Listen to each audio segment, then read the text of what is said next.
Hey guys, it's Paul. So today I'm going to quickly update you guys on the Yu-Gi-Oh decks that I'm building. So I've got playing and building. I've got 5 different decks here. I know people really enjoy kind of like seeing and hearing about like just what decks that we're using. So I wanted to update everybody, and also I've got this really cool new Ecclesia Albaz mat, which I think you can pick up at stores like Walmart and Target. I found it at Target. It was only 15 bucks. Pretty good deal for the quality that it is. I'm not sponsored to say that. I don't think Konami likes me at all. But anyways, we're going to get into the decks. So we'll start with the kind of more competitive ones and then into some fun stuff, and then a deck that I'm like currently just in the process of building. The competitive deck that I like the most right now in this really beautiful deck box, ultimate card, oh, looks nice, is Fluondre with Ryza at the front. This isn't an order, this isn't a deck profile, this is just sort of me showing cards. But yeah, so Fluondre is a deck that I picked up earlier this year. I really enjoy this deck. I played it a little bit when it came out, but it was a lot less consistent.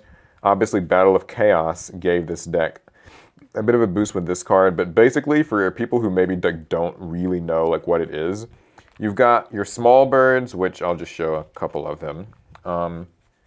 You've got, yeah, like your small birds like Fluondre's and Eaglin, Fluondre's and Stree, Token, and the best starter card, Rabina, and they all like search for stuff or whatever, and then like they let you do a normal summon when they resolve.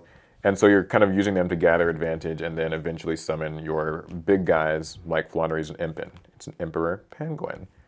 And there are other boss monsters. Obviously, Rise of the Mega Monarch comes up, and you can also search for a barrier statue, which is a lot of fun. And like Mist Valley, Apex Avian. These are all just really good boss monsters. This deck normal summons a lot. It does not special summon really at all, and that can make it great because it means that like it doesn't really have any problems with common threats like I guess Artifact Scythe or anything else that sort of says like, oh, you can't special summon. Well, it's fine because these are all normal summons. And the way they normal summon kind of lets them chain block a lot of like hand traps and common negation cards. So it can be really troublesome for your opponent, but it's also like a kind of annoying deck to face. You might lose some friends. I've certainly upset a person or two playing this deck. And up until recently, it wasn't super consistent, but this card obviously helps. It lets you like get to your field spell or your key monsters a little bit more easily, and even dodge a hand trap or two in the process sometimes. So yeah, this deck is fun. It's anti-meta. I kind of describe it as like a sort of modern True Draco of sorts. It's just got kind of the makings of that. I use the some War Engine as like a sort of way to extend and get more chain blocking. I run Pot of Extravagance. I'm 2 Porter, 4 Prosperity. And yeah, it's a fun deck. One of the tech cards that not too many people run, well, everybody runs this. Dimension Shifter is rude. But one of the tech cards that not as many people seem to run is like Harpy's Featherstorm.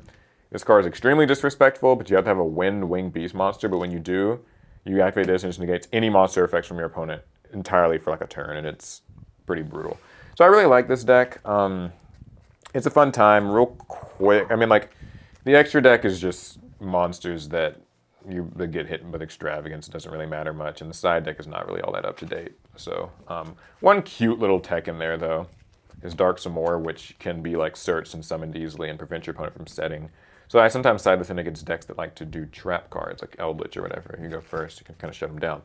So that's basically the first deck, which is Fluondre's. Okay, deck number 2 is another kind of more competitive thing. It's branded Despia. Not, however, the branded Despia that's like the super competitive kind that everybody plays. I, fun fact, have been playing Despia literally since release. Like, I got Aliber when it was like 20 bucks, and then it like ended up being like 100 something for a time. It's cheaper now, of course. But yeah, I was playing it back when it was like just these and a couple of other like little cards that they had.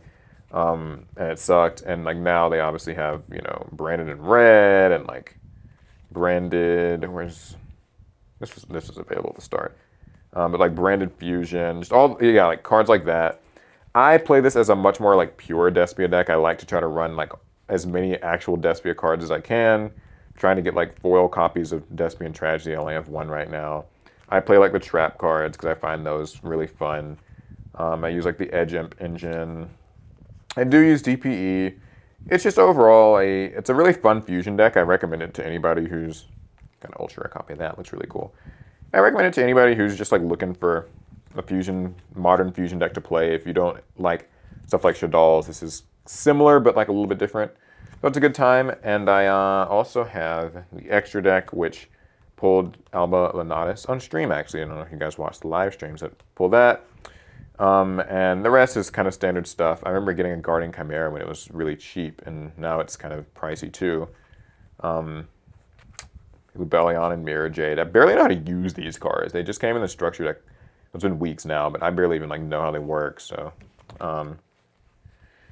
and I also pulled this recently, so that's something I've been sort of playing around with. Haven't played this deck too much. Once it became top tier, it just kind of felt like less fun, and now it's like if I ever like try to play it or show people, I get that whole like, oh, you're playing it wrong, or you should run this engine, or you should run this. Why are you running these ratios? And it's like, I just want to play my deck the way I want to play my deck. Calm down. Jesus, Yu-Gi-Oh players so crazy about the cards they play. No, I'm just kidding. It's all right. That's just how people are going to be. Okay, so those are kind of my more competitive ones. Less competitive things. These are decks that I kind of just play for fun. I'll bring the locals. Mutants. Don't ask why I like this. I just ended up enjoying it for some reason. I've got like the fusion monsters. That's all I have in my extra deck. I should probably fill this out so I can run Extravagance or something. But yeah, I'm using like the new Mutant, one of their support cards. And I just filled it with like random spell and trap staples. This deck is pretty fun. Now that it has E-Tele at 3, you are able to more easily search for your starter guys. I call them guys, but I guess they're mutants. So like you can use E-Tele to summon these, and they get like search effects, which is nice. The goal of mutants is basically just to summon one of 3 different boss monsters. There's Mutant Mist, Mutant Beast, and Mutant Arsenal. And then all their cards kind of like banish themselves and recycle. It's a fun time. I barely even know how to play this deck well. Again, these aren't like deck profiles. Please don't take any of this stuff as like, here's how you should run it. I barely know how to do it myself. It's just for fun. I take it to locals, I have a good time. It's a very fair deck. It's nothing crazy. So, yeah, that's Mutants. What should I have on top to represent them? Mutant Arsenal. Cool. Okay, and then the last deck that I'm playing before I get into the one that I'm building, where is it? This one. Yeah. Okay. Is Exo Sisters, which I don't even know where I put the extra deck for this, so Jesus Christ, I don't know what's going on anymore. Oh, it's in the desk in the other room. Whatever. The point is, it's Exo Sisters. It's a lot of fun. Pretend that you see the new Xyz monster, Exo Sister Magnifica here. I left it on the desk, but I like this. This is a kind of outdated build. It just uses the Ran reuse and stuff. I like this deck. I like Sophia. I kind of like all their arts. Exo Sister Pax looks really beautiful. Don't know if there's any glare or something on that, but I don't know. I like this deck. It's pretty fun. Now that it has that new Xyz monster, it's like a little bit better, and it's going to be getting a lot better in the next set when it gets more support. So these are the decks I'm playing, and then finally the deck that I am building right now, just a new one from Dimension Force, and it's Scareclaw. So I have 2 Link monsters, and this is just kind of the core of it. It's sleeved up. I managed to pull this field spell. It searches. I still need to get another Scareclaw Rykart. I ordered that on TCG Player. Use our TCG Player link, by the way, if you're ever buying anything. It supports the channel. Another Visas Starfrost. I need that. And these are just monsters. They switched stuff to defense position, and that's all I really know. I just decided that they looked cool, and then I wanted to build them. So that's what I'm going to be playing. And that's pretty much it. Those are the decks that I'm playing right now and building. I don't know exactly what I'll be building next. Give me suggestions. I kind of just pull decks in and out of rotation as they interest me. So maybe it'll be something from that new upcoming like Tactical Masters set. Some of those archetypes look cool. But yeah, for now, this is what it is. It's Fluondres, branded Despia, Mutants, Exo Sisters, and Scareclaws in the works. Okay, let's see. Anything to say at the end of the video? If you want to buy any cards, check out TCG Player. Use our link. It'd be cool. Check out our new merch shirts on Teespring, which I'm not actually wearing. That's probably an issue. And that's it. Let me know what decks you guys are building. See you guys in the next one. Pass turn.